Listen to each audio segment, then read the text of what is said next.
थेट नवी मुंबईमध्ये जातोय। राज्याचे उपमुख्यमंत्री एकनाथ शिंदेंनी रोड शोचं रॅलीचं आयोजन केलंय।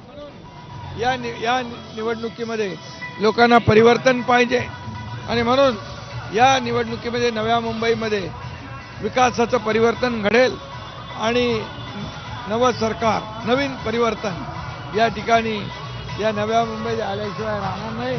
कारण आजही अनेक भागामध्ये विकास पोचलेला नाही, चालायला रस्ते नाहीत, पिण्याचं पाणी नाही आणि म्हणून हे कंप्लीट बदलायचं असेल, लोकांना चांगल्या सोयीसुविधा द्यायच्या असतील तर परिवर्तन आवश्यक आहे। नवी मुंबईमध्ये परिवर्तन तुम्ही म्हणताय, म्हणजे नवी मुंबईतला महापौर यावर्षी हा शिवसेनेचा असेल? नव्या मुंबईतल्या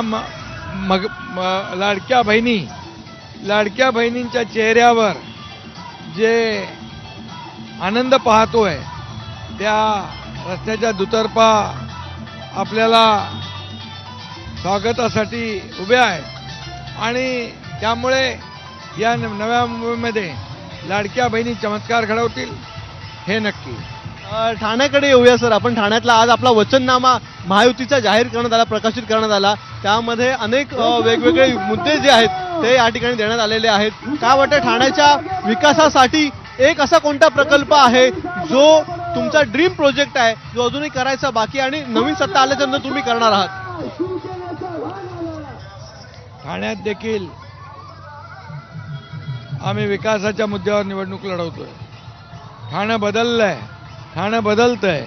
पूर्वीचं ठाणं आताचं ठाणं याच्यामध्ये खूप बदल घडलेला आहे आणि म्हणून जशी लोकसंख्या वाढती आहे तशी सोयीसुविधा देखील आवश्यक असतात आणि म्हणून गेल्या अनेक वर्षामध्ये सोयीसुविधा देण्याचं काम ठाणेकरांना शिवसेनेने केलेलं आहे। यावेळी शिवसेना भाजपा महायुती आहे आणि महायुती नक्की ठाण्याचा विकास करेल आणि यामध्ये मेट्रोचं काम सुरू आहे, इंटरनल मेट्रोचं काम सुरू आहे, बोरिवली ठाणे टनेलचं काम सुरू आहे। याचबरोबर ठाण्यातली वाहतूक कोंडी दूर करण्याला आम्ही प्राधान्य देणार आणि ठाण्यासाठी MMR साठी एक स्वतंत्र धरण बांधण्याचा निर्णय घेतला आहे। MMRDने त्यासाठी 400 कोटी रुपये इरिगेशन डिपार्टमेंटकडे वर्ग केलेले आहेत। त्यामुळे तो देखील एक मोठा प्रकल्प आहे आणि ठाण्यामध्ये मोठ्या प्रमाणावर विकासाची गंगा या ठिकाणी आणण्याचं काम या शिवसेना करेल।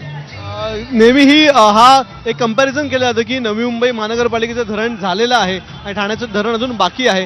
काय अडथळे नेमके आलेले होते किंवा याच्या आधी काय अडथळे होते? पुनर्वसनाचा विषय असेल, त्या ठिकाणच्या लोकांना नोकऱ्यांचा विषय असेल आणि हे सगळं MMR साठी आवश्यक आहे आणि त्या सर्व अडचणी दूर करून या ठिकाणी हा प्रकल्प पूर्ण करण्याचं काम बिलकुल महायुती करेल। तर नवी मुंबईमध्ये यंदा परिवर्तन घडेल आणि लाडक्या बहिणी मोठा विजय मिळवून देतील असा विश्वास